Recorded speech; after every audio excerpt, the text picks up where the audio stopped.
Today, police forces across Wales come together and launch for Summer Anti-Drink Drug Drive campaign. This is the first of two campaigns this year, following on from the Summer 2017 campaign, which saw 35,382 motorists across the UK breathalyzed with 10% testing positive, refused or failed to provide. There were also 2,022 drug screening device tests administered, of which 58% were positive.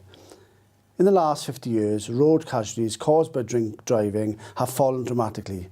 This is down to the changes in behaviour and attitudes within society, but also improvements in technology and processes by police officers.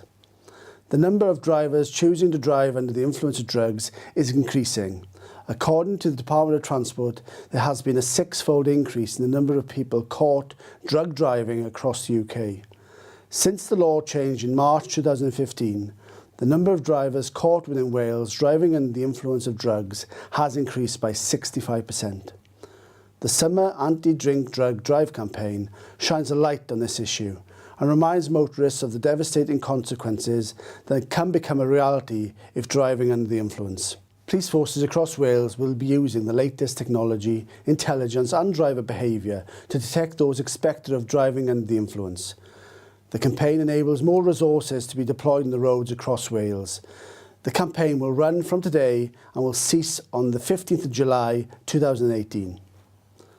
Over the next 4 weeks, you will have an opportunity to hear from family liaison officers and those directly affected by drink and drug driving.